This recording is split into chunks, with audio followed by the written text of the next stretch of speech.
केंद्रीय राज्य मंत्री और बीजेपी के बड़े लीडर राव इंद्रजीत पूरे हरियाणा में बीजेपी के लिए प्रचार कर रहे हैं। हमारे साथ हैं राव साहब। अमित शाह जी ने रैली में बोला कि कैप्टन अभिमन्यु सीएम पद के उम्मीदवार हो सकते हैं, वो नेतृत्व करेंगे हरियाणा का। आपका क्या कमेंट है? देखिए, क्या अमित शाह जी ने कहा क्या नहीं कहा वो मैंने नहीं सुना, अखबारों के अंदर मैंने पढ़ी है।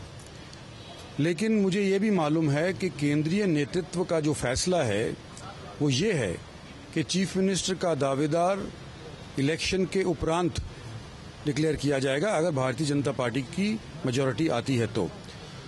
रिपोर्टिंग क्या हुई है, वास्तविकता है वास्तविकता नहीं है, इसका मुझे मालूम नहीं। लेकिन जो पार्टी का जो फैसला है अभी तक यही है कि चीफ मिनिस्टर डिक्लेयर नहीं किया जाएगा, इलेक्शन के बाद तय किया जाएगा। आपको नहीं लगता कि जाट बहुल हरियाणा है, जाट बहुल गिनती जाटों की है, अगर कैप्टन अभिमन्यु को आगे लाया जाता है तो फायदा होगा इससे बीजेपी का?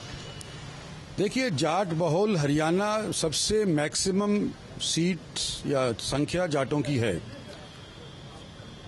प्रीपोंडरेंट मेजॉरिटी नहीं है। और किसी भी एक जात के ऊपर और किसी भी एक वर्ग के ऊपर या मजहब के ऊपर कोई इलेक्शन जीता नहीं जा सकता।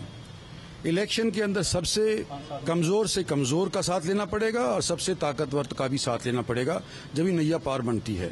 और मैं समझता हूं बीजेपी एक ऐसी पार्टी है जो सभी को एक ही आंख से आंकेगी और आने वाले समय के अंदर ये स्पष्ट हो जाएगा कि भारतीय जनता पार्टी सबको बराबर के तौर के ऊपर आंकती है। हरियाणा में तो जाट सीएम बनते रहे हैं, जाट डोमिनेट करता रहा हरियाणा की पॉलिटिक्स में। आपको लगता नहीं अमित शाह की जो स्टेटमेंट है उससे हरियाणा का जाट पोलराइज होगा?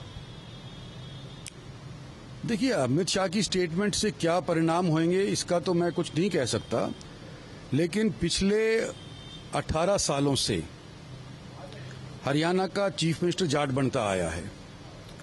और अगर कोई और नॉन जाट भी अगर प्रयास करता है तो उसका अधिकार है, उसके अंदर कोई दो राय नहीं होनी चाहिए। फैसला पार्टी करेगी, लेकिन जाटों के नाम के ऊपर ही चीफ मिनिस्ट्री लिखी गई हो, इस तरह की गिरदावरी कहीं नहीं चढ़ी। अमित शाह जी तो ऐसे तो इतने बड़े लीडर हैं, ऐसे तो वो स्टेटमेंट नहीं देंगे, उनकी स्टेटमेंट का कोई पॉलिटिकल मतलब तो होगा। अमित शाह की स्टेटमेंट, जो अमित शाह की से ही क्लैरिफिकेशन लो। मैं तो आपको ये बता रहा हूं कि पार्टी की तरफ से ये निर्णय लिया गया है कि चीफ मिनिस्टर का कैंडिडेट जब चुनाव हो जाएंगे और एमएलए की मेजॉरिटी हमारे पे आ जाएगी तो ही पार्लियामेंट्री बोर्ड चीफ मिनिस्टर का फैसला करेगा। उससे पहले कोई फैसला नहीं हो रहा और ना मैं समझता हूं कि अमित शाह जी ने इस तरह की बात कही है। तो ये थे राव इंद्रजीत, बीजेपी के बड़े लीडर, जिनका कहना है कि सरकार बनने के बाद, जहां मेजॉरिटी आने के बाद ही ये तय होगा कि हरियाणा का बीजेपी का सीएम कौन होगा।